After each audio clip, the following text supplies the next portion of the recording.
Aloha! My name's Katie and I'm going to be your tour guide today. Aloha! On a serious note, Hawaii is a place full of really diverse traditions and really great stories. In our Hawaii Studies English 323 class, we decided to take some of our favorite stories and some of the coolest traditions and put them together and share them with you. Also, in the midst of putting all of this together, unfortunately we lost a classmate, and there will be portions of this dedicated to him. Thanks, Matt. Rest easy.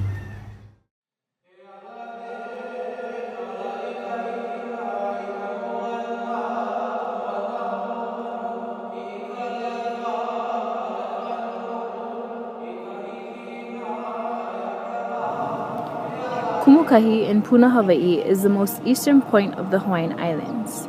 It is therefore a very popular spot for sunrise ceremonies. Sunrise ceremonies are symbolic of a new beginning. Now, Kirsten will be talking about another beginning, the beginning of the Hawaiian people.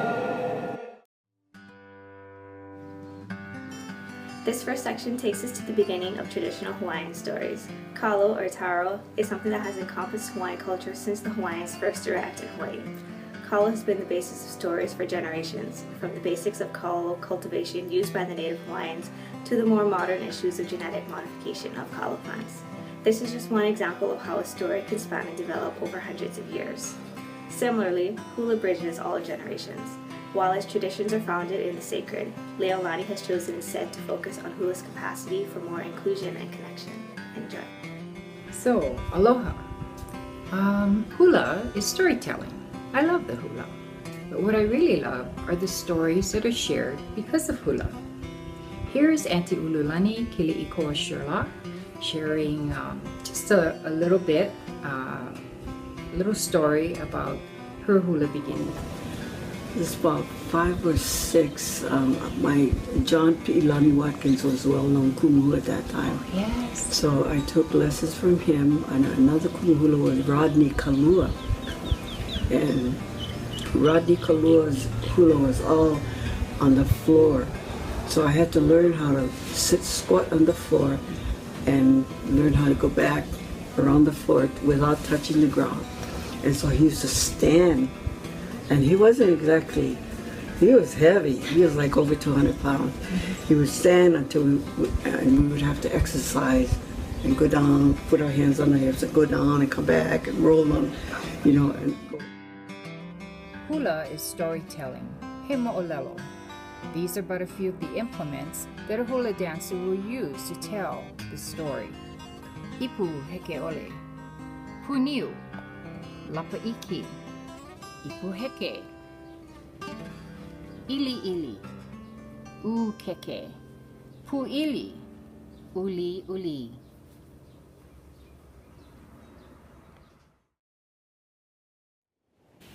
Hula is seen in the life around us. Ikikai, kamakani kaua, na mea o ka honua me ka lani.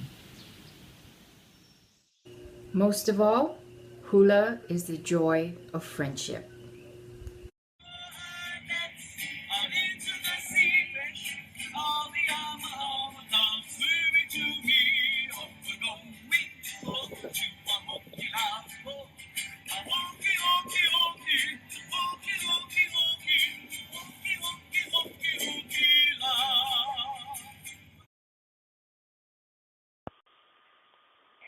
Hula is just one of the important ancient customs found in Hawaii. The striking contrast of various cultural traditions, rituals, practices, and philosophical manifestations of ideology have been compiled in footage from Katie, Sigrid, Chris, and Stephanie, showing various cultural traditions which evoke an understanding and appreciation of spiritual, recreational, and ritualistic beliefs of Pacific cultures. Excerpts from The Tattoo by Matthew Therian have also been included to expand upon the sacred ritual of body modification. Hawaii was introduced to Buddhism in the late 1800s when Japanese immigrants arrived to work on the sugar plantations. In Japan, the most commonly practiced form of Buddhism is Shin Buddhism, or Jodo Shinshu, which is a school of Pure Land Buddhism, or Amitism. This remains true for most temples here today as they follow the teachings of Amitabha Buddha and Pure Land Mahayana Buddhism. Several changes have been made to Buddhism since its arrival in Hawaii.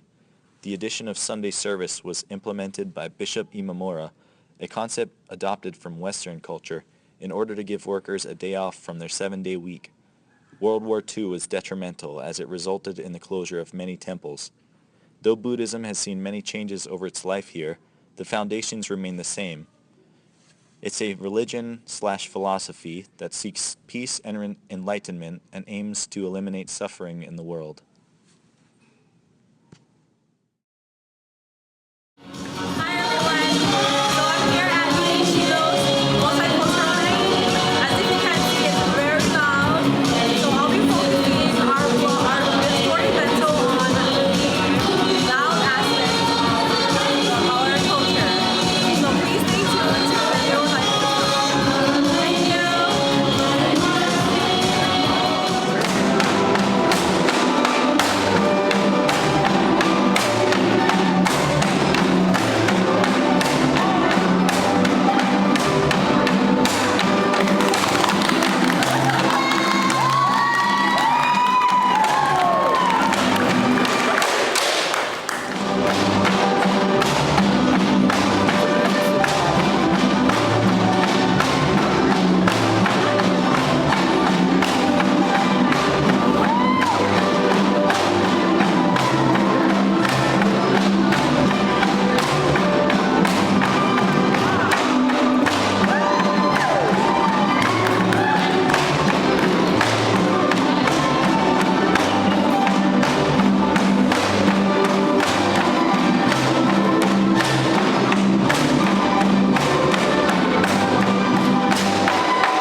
What happened to your guys' costume?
The monk must be possessed, David thought to himself as a wildfire began to spread across his bare back from his right shoulder. It had started as a nibble, a deep itch, but as the monk had continued to jam the foot-long wooden needle into his skin, it had become a firestorm. It had only been about 15 minutes, and David's pain, contracted muscles, and sweat-soaked body did not seem to have the slightest impact on the monk, whose hand was firmly implanted below his shoulder blade, or the frenetic stabbing for that matter. David dug in, knowing that there was no way to stop now. The monk was chanting softly, conjuring forth some unknown inspiration from the cosmos and translating that mystic energy into his skin. That much he had read in the guidebook, but at that moment he was a little mad that they had neglected to mention the pain. Over the last 5 years he had allowed his travels to be written on his skin. He wore the people, cultures, and foods that he had consumed on his sleeves. In New Zealand, a fifth-generation Tahunga Tomoko had carved a series of swirling triangular segments on his forearm. On the outskirts of Mexico City, a Nahuatl artist had burned an image of Quetzalcoatl consuming a human on his left calf. In Tokyo, a retired Yakuza, Shatika Shira, had transformed his back into an irizumi depicting a damsel in distress, a forlorn geisha clinging to a single cherry blossom being dragged beneath tsunami waves in a charcoal cephalopod. In the moments the concluding needle sunk its tooth into his shoulder, it spawned a fiery demon and sent it streaming through his nerves, ricocheting down his spinal column and eventually settling in his core. David was flung into a fleeting moment of clarity, an image of a human form bursting into flame, before the darkness of exhaustion claimed him. It wasn't until he was on the plane that the burning began. It started as a dull itch, crawling around his back and ending near his right shoulder. It began the moment the plane was airborne and slowly grew throughout the flight. By the time the plane was beginning its descent, David's body felt as if it was being licked by tongues of flame. By the time he reached his apartment, the fire was consuming his entire body, flickering in sporadic bursts around his throbbing frame. Only the conflagration that had initially engulfed his shoulder remained static. As he looked at the reflection of the tattoo, David realized that this was the first time that he had seen it. Part of the novelty and experience of the ritual was that the monk was supposed to meditate on the flesh in front of him and begin his work only when divine inspiration moved his hands. David felt something strange rising from the surface of his skin. Like a blind man, he ran his fingers over the bumps on his back, trying to decipher cause or read meaning. He turned off the shower and stepped into the fog of steam that enclosed him, his fingers still searching for some kind of epiphany in the extensive formations on his back. Instinctually, he reached out for the mirror and wiped away a large swath of condensation and turned. Staring over his shoulder, David caught only a quick glimpse of the glowing red figures of the tattoo before steam clouded the mirror. The steam had cleared, and as David looked into the mirror, he was unable to grasp what he was seeing. Once again, the image reflected was completely unfamiliar to him. The tan complexion and widely bridging nose flattened between almond-shaped eyes, with jet black retinas that stared back at him were completely foreign. In the back of his mind, a shadowy memory began to gain form, grow, and travel across his nerve endings until it slid out of his mouth. A familiar exhalation barely accompanied by a barely audible yet perfectly pronounced sound. Karpong, karpong, karpong. As you can see, spirituality comes in many forms, and traditions can arise from stories and events that get retold until they become a part of a bigger picture that helps to define Hawaii. Our group will be doing the shaka, the spirit of aloha, and aloha oe, which we also dedicated to Matt, our classmate. Hi, I'm Kara. I'm Rachel. I'm Iris. And we're the Shaka Rakas. Hi, my name is Rachel, and for my part of our Storybento project, I wanted to find out where our shaka sign came from. It's actually a pretty interesting story. It started with a man named Hamana Kalili from Laie on Oahu. Hamana worked for the Kahuku sugar mill in the 1930s into the 1940s. He worked as a presser, so his job was to push sugarcane through the rollers of the press to squeeze out the juice. But one day, he was pushing sugarcane through the rollers, and the 3 middle fingers of his right hand got caught in the rollers and they were crushed. So they had to be amputated at the middle knuckle, and you can see there's our shaka sign. After his fingers were crushed, the mill gave him a job as a security guard for the sugar train. So I guess kids in the town would try to jump on the sugar train to get from town to town along the North Shore. So part of Hamana's job was to shoo them off the train. There's a couple stories of how the shaka sign may have caught on and spread. In one, the kids who would jump on the train would imitate Hamana, and they would give each other a shaka to let each other know when it was clear to go ahead and jump on the train. In the other story, Hamana would sometimes conduct church services at the Mormon church in Laie. So maybe through his hand waving or saying goodbye, the shaka sign may have caught on that way. So there you have it. That's the history of our shaka sign. Aloha. Hi, so like Rachel, I'm here to talk about something fairly unique to Hawaii, which is aloha. The meaning of aloha is highly dependent on each person that you ask. To some, aloha may mean the simple greetings of hello or goodbye, while to others, aloha is a way of expressing their love or affection. The literal meaning of aloha is the presence of breath or the breath of life. Aloha is a way of living and treating each other with love and respect. The aloha spirit is something that we're born with and heavily influenced by the ones around us.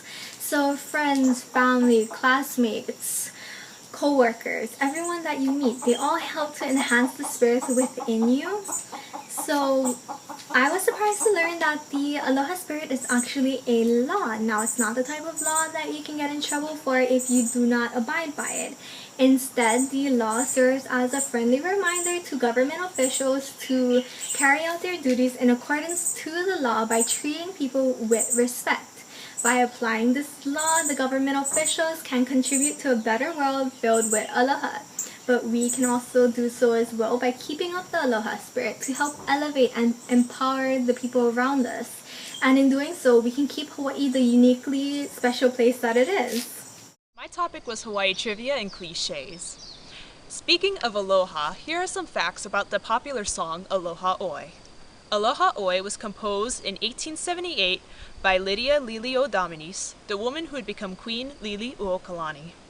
It's her most famous song out of the many she composed, and it became a song of farewell, although she originally intended it to be a love song, which is why she was upset when it was once used at a funeral.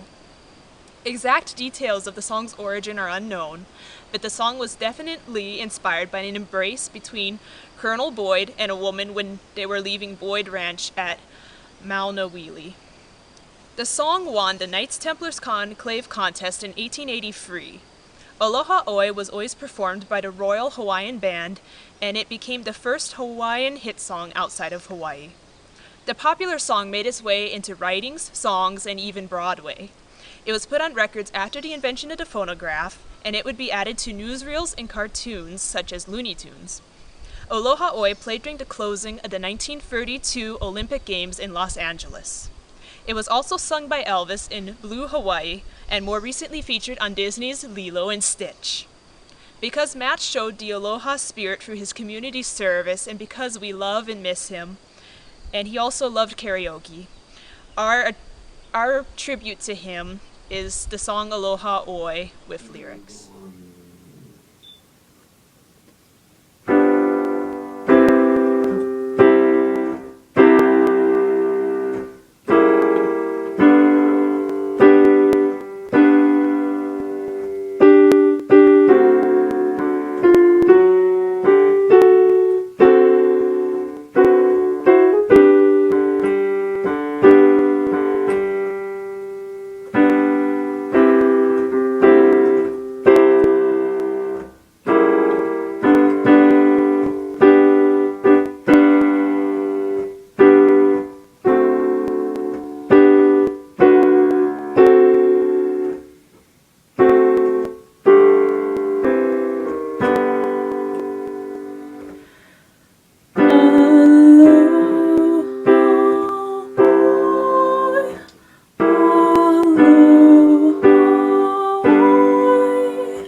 Aside from the fundamental aspects of Hawaii's identity, the shaka, the aloha spirit, and our beloved aloha oi, we have a rich tradition of artistic expression portrayed through the words of Geisha, Makana, and Professor Kenneth Simmons' reading of Matt Therian's poem Elephant in the Room.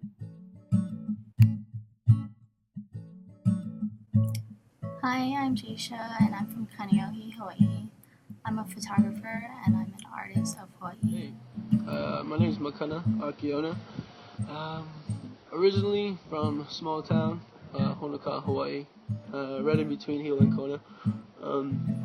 I moved out to Cali when I was 19. I've been here ever since. I decided that when I moved I wanted to take drawing with me, and it's been a huge influence ever since. I've actually never drawn as much like this before, but now that I came on here and got a lot more influence, my creativity and my ideas became more vivid, and I could see like my potential of what I could do. So my name is Kenny Simmons, and I'm professor of English.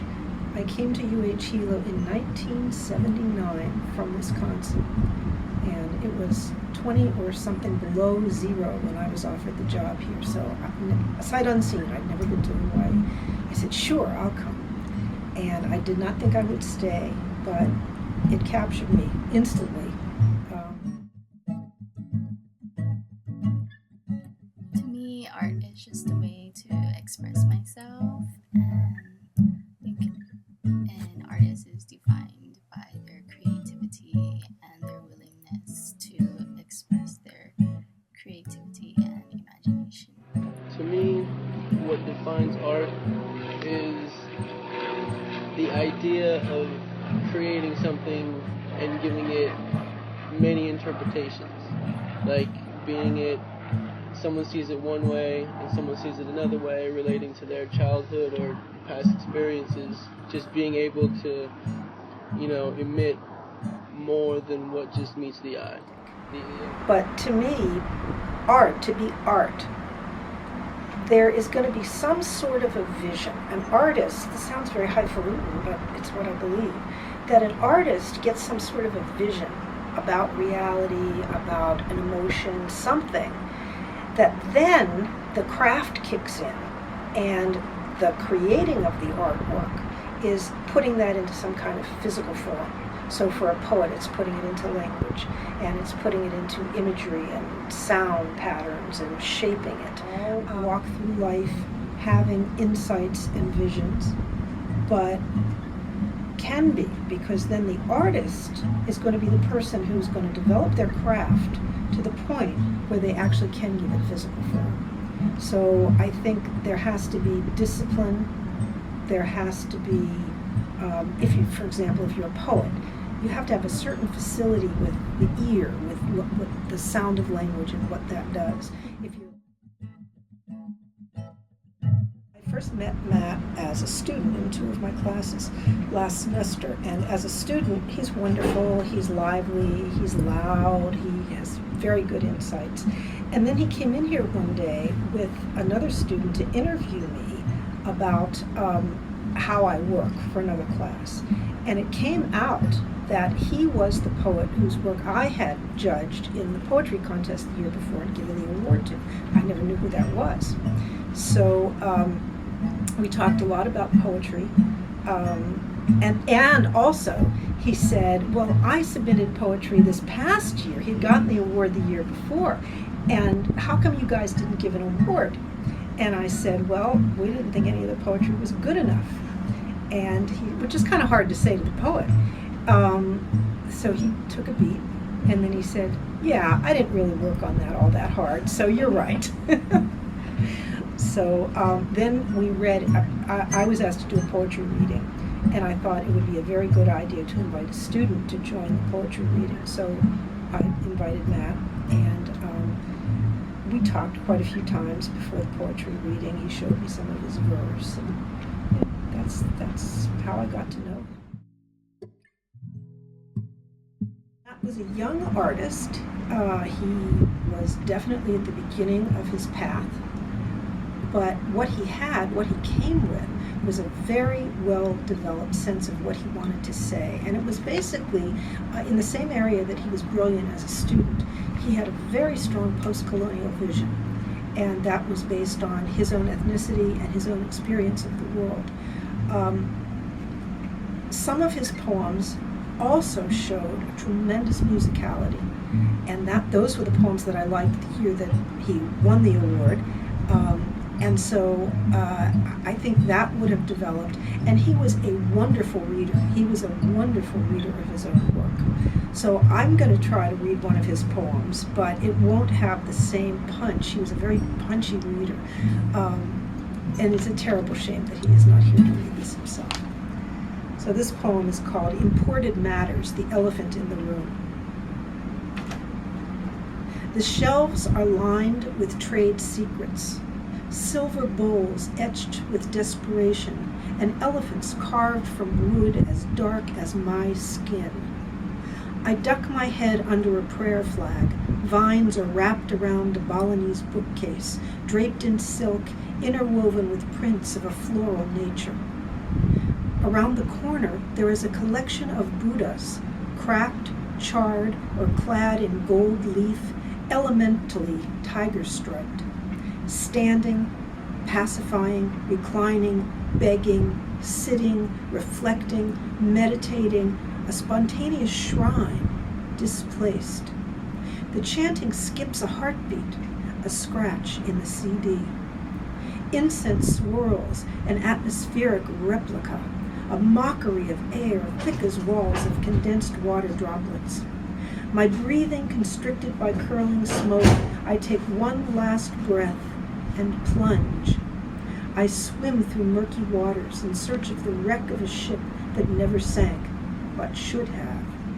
Holds bursting with treasures and tales of lands and foods and silk and smiles and hands and feet and eyes and breasts and buttocks and people, unrepresented by goods and services rendered on tourist-choked, stall-lined streets or humid rooms with sweat-covered sheets, regardless, paid for in full.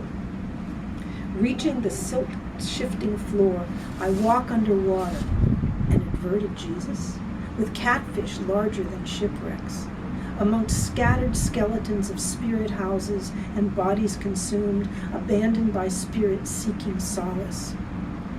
Resurfacing, I retrace my steps past masks, Fra Ram and Hanuman, and imitation Watts to where a wooden elephant lies. At the counter, I purchase this piece of myself for full price at a 108% markup. I lead the elephant from. It's very hard to read this poem because it is so him, and it's so sad. It's such a loss, and you can see it in everybody's response to the loss of this person. So, thank you for asking me to read this.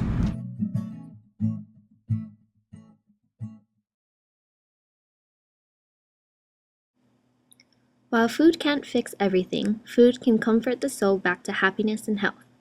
In Hawaii, comfort food is as diverse as its culture. These different foods can vary in taste, texture, and health benefits, from ice cream sundaes or plate lunches to coffees and teas.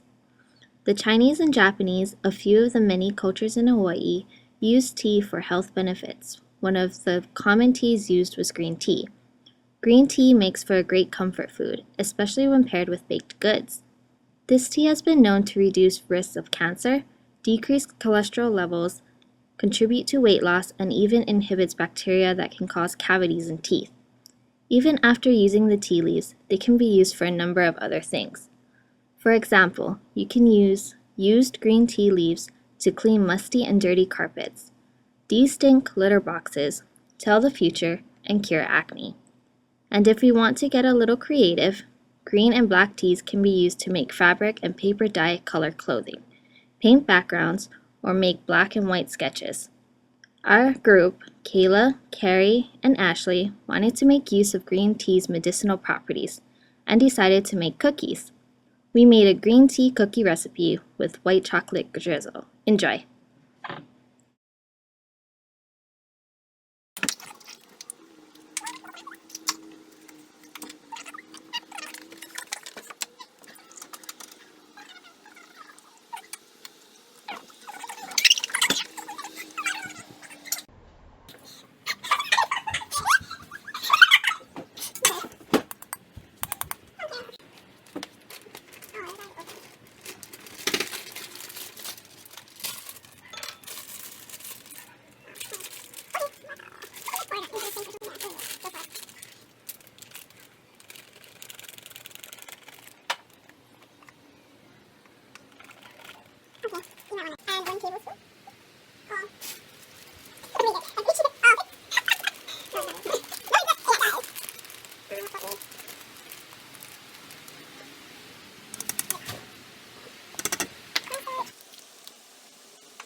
To beat the soft butter in a mixing bowl, add powdered sugar and sugar.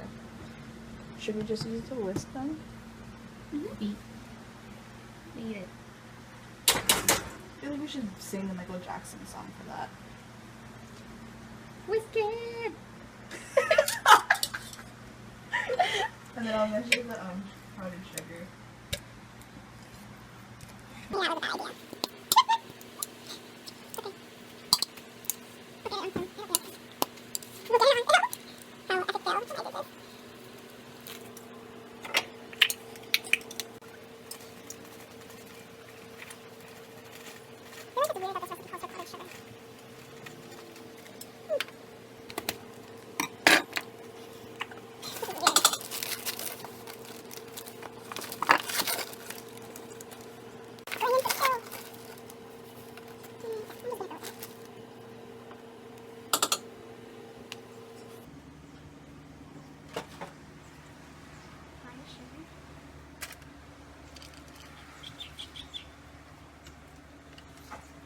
Actual sugar.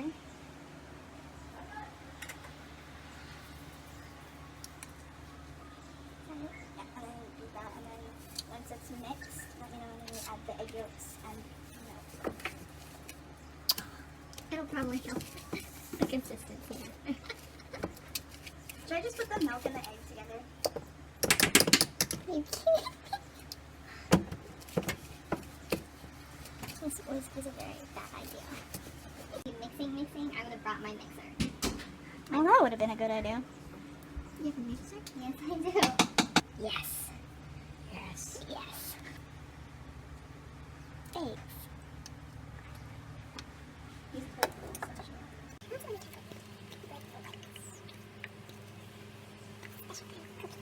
Oh, maybe she can. Just give it a ginger. And then do 100 mix like that.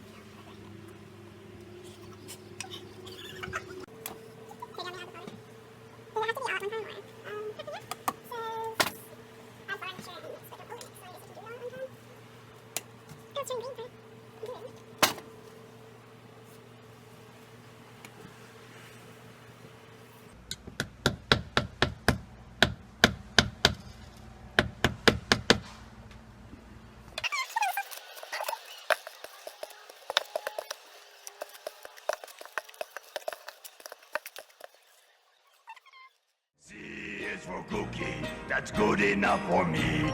C is for cookie, that's good enough for me.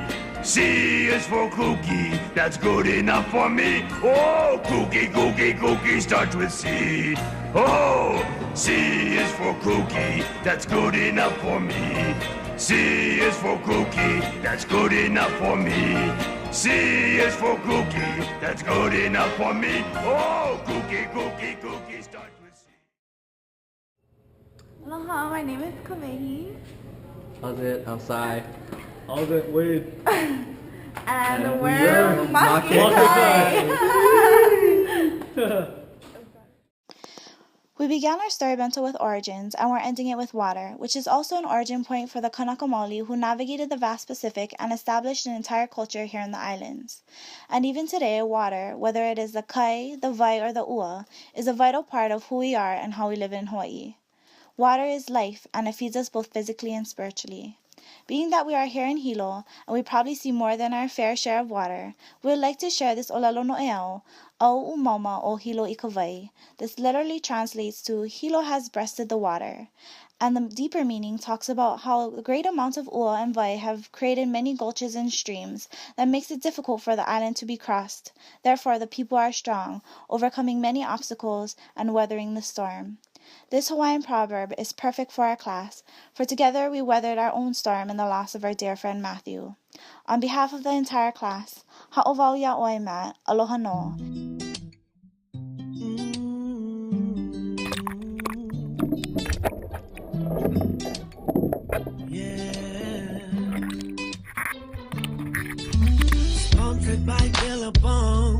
type of girl I like to fill up on in the water. Really wanna rock a boat like a hurricane in a perfect storm, Lord. Ask her where she on her way to. Said I holla Eva. Say she love the North Shore, bikini top, black Scots and then board shorts. Paddle paddle. Can I wait in your water? Can I wait in your water? Can I wait in your water till I catch a wave? Lord, can I wait in your water? Can I wait in your water? Can I wait in your water till I catch a wave?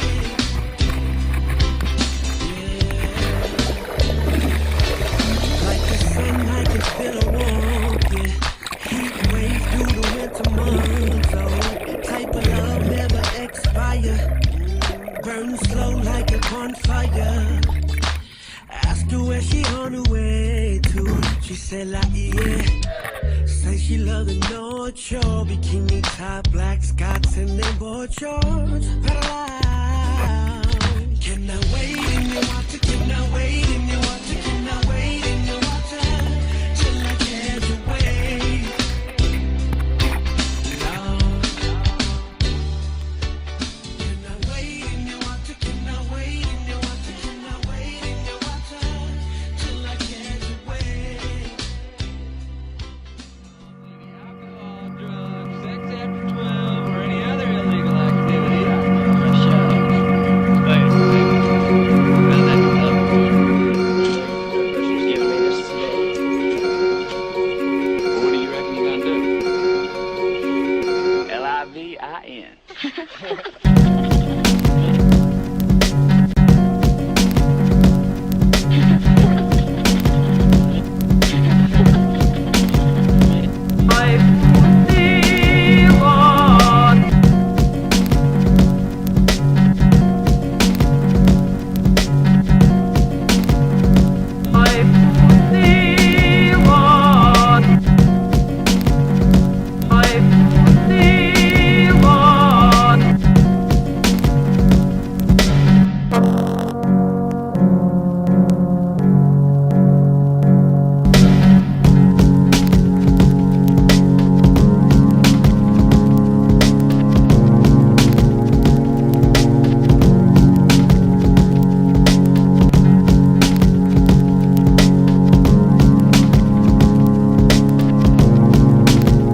Man, it's the same bullshit they tried to pull in my day. You know, if it ain't that piece of paper, some other choice they're gonna try and make for you. You gotta do what Randall Pink Floyd wants to do, man. And let me tell you this, the older you do get, the more rules are gonna try to get you to follow. You just gotta keep living, man.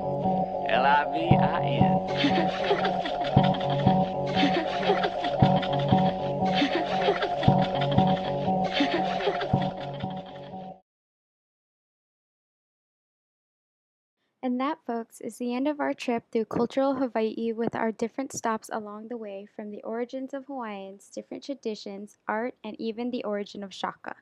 We hope that through this little tour, you found out a little more about what it means to live in Hawaii. At the very least, always remember how Hawaii is a melting pot of culture and diversity, and together here, we make it all work. People from all over come together to coexist, and that's the true beauty of the islands. We learn how to embrace and grow together, different cultures intertwining and truly finding yourself through the beautiful ocean waves and the mana that these islands hold. An extended aloha to our friend Matt Therian. Thank you so much and watch your step.